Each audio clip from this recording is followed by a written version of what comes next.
Partnerships are vital to our global outreach, enabling us to take the love and hope of Jesus Christ to those who need it most.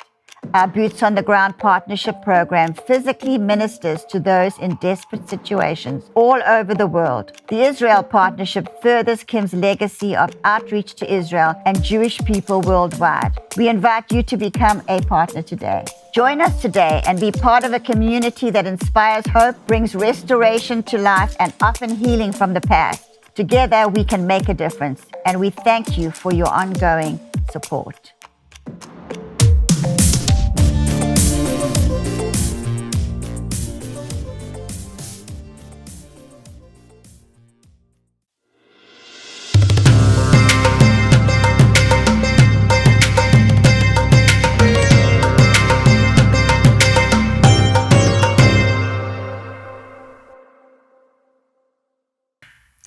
Shabbat Shalom and welcome to Israel Update. Today's show is going to be a little bit different.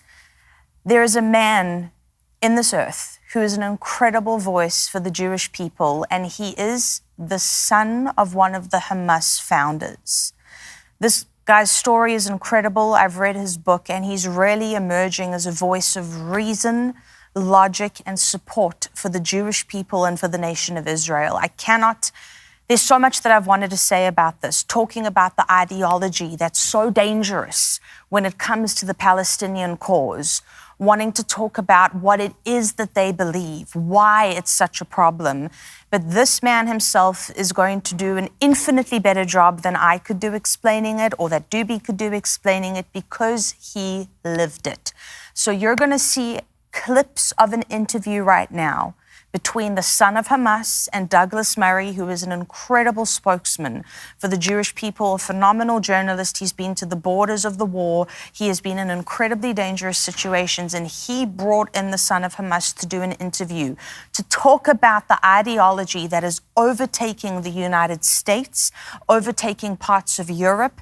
All these protests we've been seeing on college campuses that are turning violent.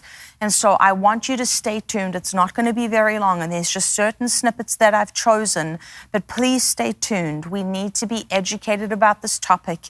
And so we're going to go now to an interview, just a very short segment of it, between Douglas Murray and the son of Hamas. So let's go to that now.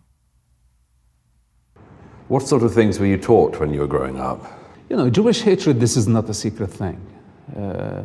Hatred towards the Jewish people, towards the infidels, towards the Christians. It's part of the Islamic common teaching. It was just in the air. It's in the air, it's in the book, it's in the mosque, it's in the school. And people think that it is normal to just preach hatred towards other people because they are different or because they don't agree with the Islamic principles.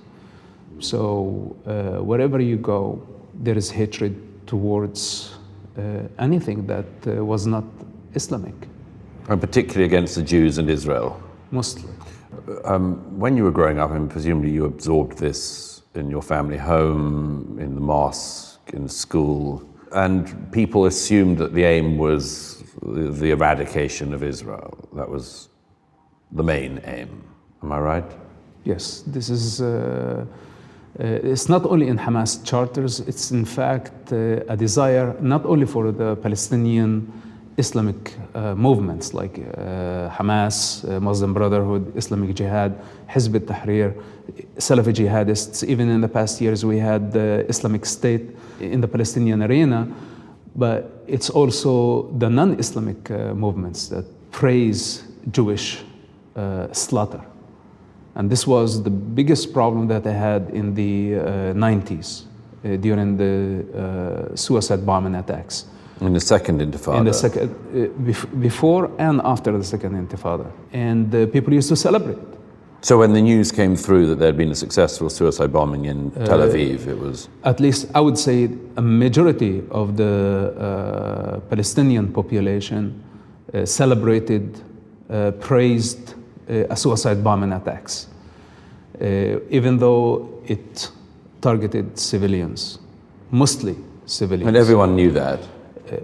Everybody knew that. In fact, People would celebrate more when the death toll would be greater, even though we had Arabs, foreigners who died in those attacks, children, women, elders, all type of people. And this is where, from the early beginning, I had this moral conflict. How can you celebrate and enjoy the suffering of people like this?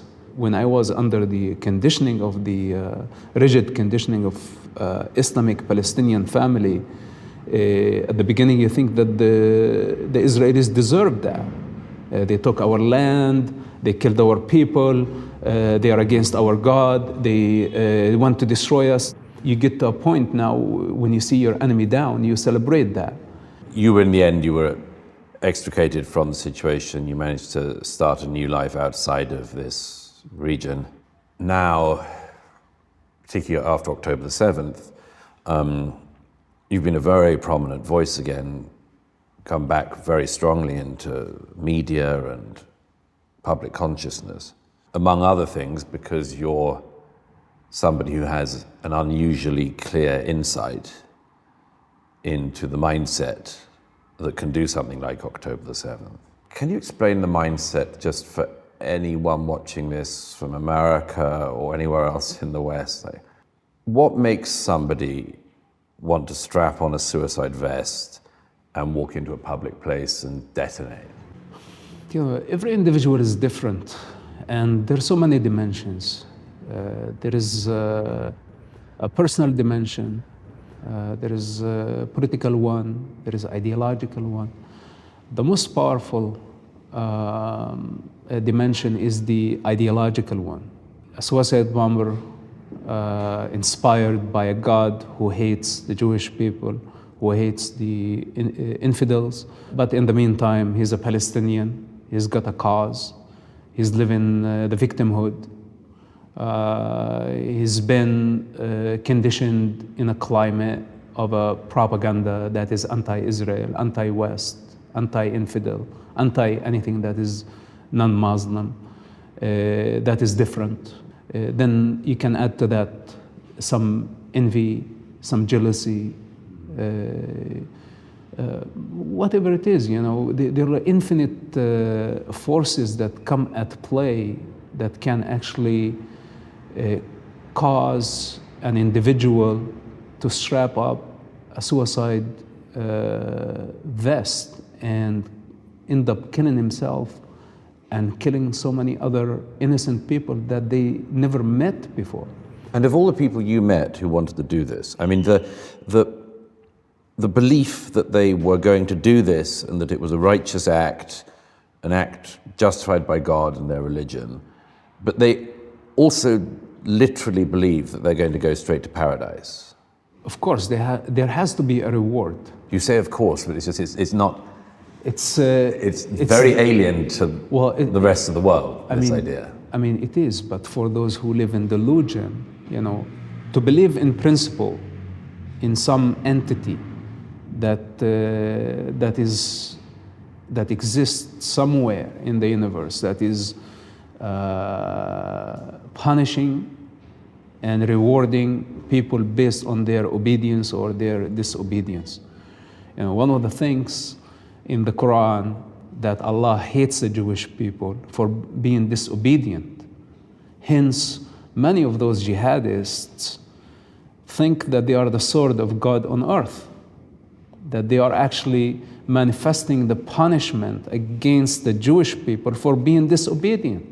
And this is why, I personally questioned the belief system itself.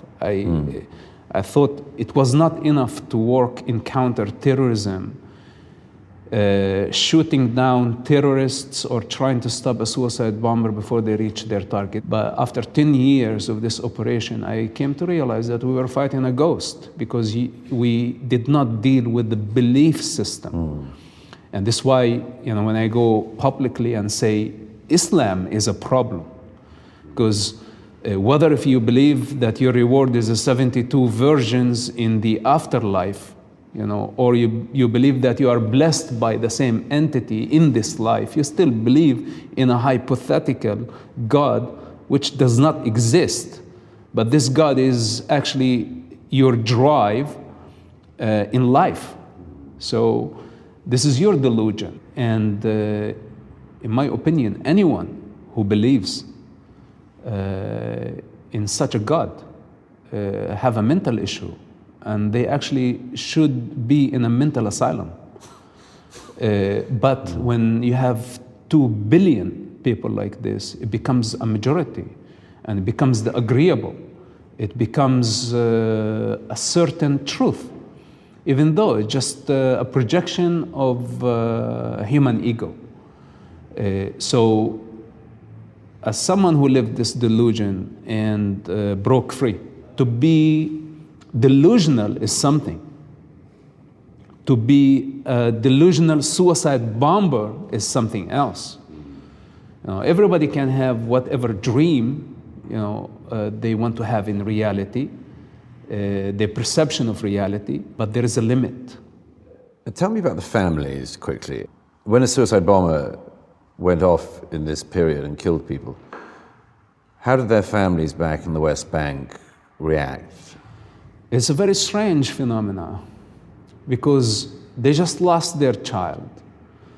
But now everybody in the society is congratulating them for their loss.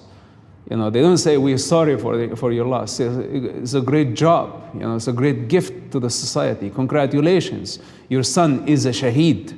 A martyr. A martyr. So now, when everybody is coming to the mother to celebrate, now the mother has 2 choices. To tell everybody to go away, and this is how she's going to lose the status in the society. Or just accept the fact that she lost her son, but she now can gain something out of it, which is the mother of a martyr. To have the pride of the pride and the status of a family that contributed towards society. It's why praising suicide bombers, by hypocrites in the society, that none of them would have agreed to their children to die in a suicide bombing attack. Khaled Mashal wouldn't. Sheikh Hassan Yousef wouldn't. None of the Hamas leaders would. So none of them sacrificed their own sons. Unless their sons die on their behalf, then they would say, we sacrificed our sons. But usually they want the poor people to die on their behalf. They want others to die on their behalf.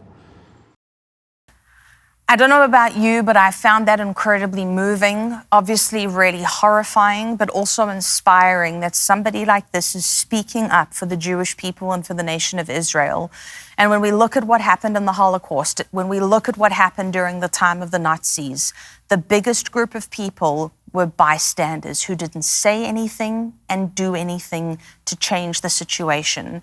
And so I'm encouraging you, speak up for Israel, speak up for Jewish people around the world. We might not be able to do a huge amount, but we can speak and use our voices. Thank you so much for supporting us. Thank you for standing with us. Obviously, the last couple of years, especially since losing Kim, have been very difficult, but we would not be able to do this without you. So I want to thank you for your support. Thank you for watching. And as always, you can tune in next week for a brand new episode of Israel Update at israelupdate.org. God bless you.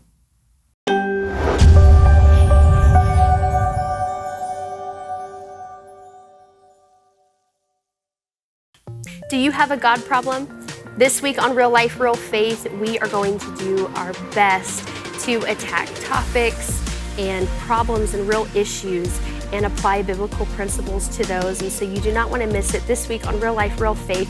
Make sure that you go to real-faith.tv or follow the link down below, and we'll see you right there.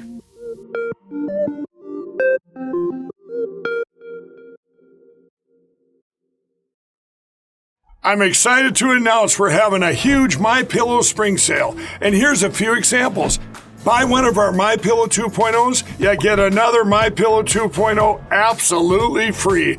Made with cooling technology, the best pillow ever just got even better. And this just in, 9 brand new colors and styles of our Percale bed sheets. They're made with the finest long staple cotton, and now you can save 50% or more. That's as low as $24.98. And for the first time this year, I'm bringing you our My Slippers and Sandals for as low as $25 a pair. So go to MyPillow.com or call the number on your screen. Use your promo code to get your MyPillow 2.0s. Buy one, get one free. Percale sheets as low as $24.98. My Slippers and Sandals as low as $25 a pair.